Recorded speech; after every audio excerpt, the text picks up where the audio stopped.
राजीव जी, आपके इस सवाल पर मैं आऊं उसके पहले आज का जो अवसर है थोड़ा उस पर बात कर लेना चाहता हूं। आज नरेंद्र मोदी जी का जन्मदिन है, हम सब उनको बधाई दे रहे हैं। लेकिन साथ ही साथ आज दक्षिण भारत के एक महानायक पेरियार रामास्वामी नायकर की भी जयंती है। आज विश्वकर्मा पूजन भी है। और मुझे लगता है कि जो स्वघोषित ओबीसी हैं मोदी जी, उन्होंने इन दो महान लोगों को, जो खुद ओबीसी से आते हैं, पेरियार साहब भी और विश्वकर्मा भी, ज्यादातर वही लोग उनकी जयंती को सेलिब्रेट करते हैं। और विश्वकर्मा तो मैं अगर ये कहूं कि रोजगार सृजित करने वाले देवता या जो भी आप माने तो वो हैं। उनकी जयंतियों को, उनके दिनों को दरकिनार करके जिस तरह से पूरे देश में नरेंद्र मोदी के जन्मदिन को सेलिब्रेट किया जा रहा है एक इवेंट के तौर पर, वो कितना ओबीसी समर्थक है या कितना ओबीसी हितैषी होगा, ये एक बात समझ में आती है। दूसरी बात जो चीता लाने की है, तो मैं तो ये सोचता हूं कि ये मेहुल चोकसी, नीरव मोदी और विजय माल्या जो गए हैं वो कब लौट के आएंगे? ये जो हजारों करोड़ रुपया लेकर के गए हैं, उनकी वापसी कब होगी? मोदी जी पहले उसका जवाब दें। ये जो चीताओं का आना है भारत में, और जिस तरह से उसका इवेंट बनाया जा रहा है, उन माताओं को कहा जा रहा है कि आज मैं अपनी मां के पास नहीं गया, यहां आया हूं। अरे इन माताओं से पूछिए कि महंगाई का हाल क्या है। इनको आपने जो गैस सिलेंडर दिया था, वो गैस सिलेंडर भरवा पा रही कि नहीं भरवा पा रही? शाम का उनका भोजन बन रहा है कि नहीं बन रहा है? ये सवाल भी आज के दिन होने चाहिए, और इसीलिए बहुत सारे बेरोजगार युवा ये सवाल उठा रहे हैं। हाँ, ये जरूर है कि इवेंट में माहिर जो पूरी पार्टी है और उसका जो साथी मीडिया है, वो केवल मोदी जी के जन्मदिन को दिखा रहा है। लंबे समय से ये आरोप लगते थे कि साहब विपक्ष है कहां? आज तो विपक्ष सड़क पर है। विपक्ष का एक बहुत कद्दावर नेता इतनी लंबी यात्रा के लिए चल चुका है, अब पूछा जा रहा है कि साहब मीडिया कहां है? ये जो सोशल मीडिया प्लेटफॉर्म है वही राहुल गांधी को दिखा रहे हैं, लेकिन आज मीडिया गायब है जो पूछता था कि विपक्ष कहां है। अब इसमें जुड़ता है कि ये जो विपक्ष है, जो इस सरकार के खिलाफ 2024 में जिसे एकजुट होना चाहिए, उसकी ये जो वार्तालाप है, ये जो संवाद और विवाद है, इसके क्या मायने हैं? क्या ये विपक्षी खेमे में कहीं दिक्कत तो नहीं पैदा करेंगे? तो पहली बात तो ये है कि केजरीवाल से आप उम्मीद करें कि वो कांग्रेस पार्टी या राहुल गांधी की तारीफ करेंगे, ये संभव नहीं है। ममता बनर्जी की अपनी महत्वाकांक्षाएं, केसीआर की अपनी महत्वाकांक्षाएं हैं, नीतीश कुमार की अपनी महत्वाकांक्षा है, राहुल गांधी की अपनी महत्वाकांक्षा है कांग्रेस पार्टी के। और मुझे लगता है कि ये महत्वाकांक्षाएं ज्यादा महत्वपूर्ण है। अब नरेंद्र मोदी को जो कहा जाता था कि साहब आपके सामने है कौन, आज 1 दर्जन करीब ऐसे नेता हैं जो नरेंद्र मोदी से बेहतर विकल्प साबित हो सकते हैं, क्योंकि उनके विजन को और उनकी कार्यशैली को, उनके वैचारिकी को, उनकी नीतियों को, उनके नियत को अब पूरा देश देख चुका है। तो इसलिए ये जो विपक्ष है, इतने सारे चेहरे हैं, इतने सारे व्यक्तित्व हैं जिनको लंबा अनुभव है। नीतीश कुमार को आप देखिए कितना लंबा अनुभव, शरद पवार को कितना लंबा अनुभव है।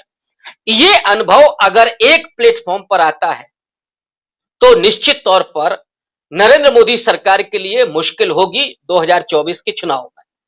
अब ये क्यों नहीं हो रहा है? तो जाहिर तौर पर जैसे केरल से ही जब ये गुजर रहे हैं तो सीपीएम विरोध कर रहा है, ये कह करके कि साहब यहां आप 18 दिन हैं, उत्तर प्रदेश में 2 दिन या 6 दिन है। वहां पर लड़ाई सिर्फ कांग्रेस और सीपीएम के बीच है, तो जाहिर तौर पर कि वहां दोनों लड़ेंगे। लेकिन जैसे ही बाहर निकलेंगे या इस तानाशाही सरकार के खिलाफ, इस हिंदुत्व के विचार के खिलाफ जब होंगे, तो दोनों एक साथ होंगे। माने प्रदेश में आमने सामने होंगे। जब देश की राजनीति होगी तो वो एक साथ आ जाएंगे। ठीक वैसे ही नीतीश कुमार हो, शरद पवार हो, या ममता बनर्जी को भी मैं ले रहा हूं फिलहाल, हालांकि उनके बारे में कुछ कहा नहीं जा सकता, लेकिन केजरीवाल इस खेमे से बाहर हो। केजरीवाल पर कतई भरोसा नहीं किया जा सकता। और अब तो लगभग ये तय हो चुका है कि केजरीवाल आरएसएस का ही छोटा रिचार्ज आप मानिए। उनकी पूरी आइडियोलॉजी, उनकी कार्यशैली, ये सब उस तरह से चलती है। तो मुझे लगता है कि ये द्वंद्व चलता रहेगा, ये आपस की जो मुठभेड़ है ये चलती रहेगी। जो भी गठबंधन होगा वो पोस्टपोल होगा, पहले फिलहाल नहीं होना है। तो इसलिए एनएचयू की आपस में भी संघर्ष करना है, तो ये चीजें चलती रहेंगी। और विपक्ष में मैं इस तरह से वो नहीं देखता हूं कि इसमें कोई फूट होगी, क्योंकि ये वैचारिक रूप से भी इनमें थोड़ी मत भिन्नता है। कोई सोशलिस्ट है थोड़ा, कोई सेंटर टू लेफ्ट है, कोई सेंटर टू थोड़ा साउथ है। तो ये जो वैचारिकी है और कार्यशैली है ये उनको एकजुट करेगी। जब एक कॉमन मिनिमम प्रोग्राम होगा उसके जरिए वो मुझे लगता है कि एकजुट होकर के ये विकल्प पेश कर सकेंगे। और अब भारत के लोग इस बात को जान गए हैं और हम सब लगभग इस बात को मानते हैं कि यूपीए सरकार के दौरान जो इस देश में काम हुए उसमें सीपीएम के दबाव के चलते कितने काम हुए, उसमें आरटीआई आया जिसको अब खत्म कर दिया गया, लगभग इतना कमजोर कर दिया गया है। Right to education, right to food, ये तमाम ऐसे प्रावधान आए हैं जिसने आम आदमी के अधिकार को बहुत मजबूत किया था और सरकार को उत्तरदायी बनाया था, नागरिकों के अधिकार सुनिश्चित किए थे। आज तो कर्तव्य पथ की बात हो रही है कि नागरिक जो है उसको जनता बनाना, कि आप तो केवल कर्तव्य पथ पर चलेंगे, अधिकार सरकार के पास है, इसलिए आप अधिकार की बात मत कीजिए। ये बहुत विडंबना का समय है। और इसीलिए ये जो राहुल की यात्रा है और नीतीश कुमार का जो प्रयत्न है, मैं इसी में एक बात और जोड़ दूं अगर थोड़ा समय हो। नीतीश कुमार तुरुप का इक्का साबित होने वाले हैं, और इसलिए साबित होने वाले हैं कि मेरी जो अपनी जानकारी है, जो जिस जाति से वो आते हैं, कुर्मी से, कुर्मी जाति के 1000 से ज्यादा ग्रुप बन चुके हैं जो नीतीश कुमार को प्रधानमंत्री बनाने के लिए कैंपेन चला रहे हैं। साथ ही साथ 1931 का जो जातीय जनगणना का आंकड़ा है वो ये कहता है कि पूरे देश में सबसे ज्यादा जो ओबीसी की जाति है वो कुर्मी है।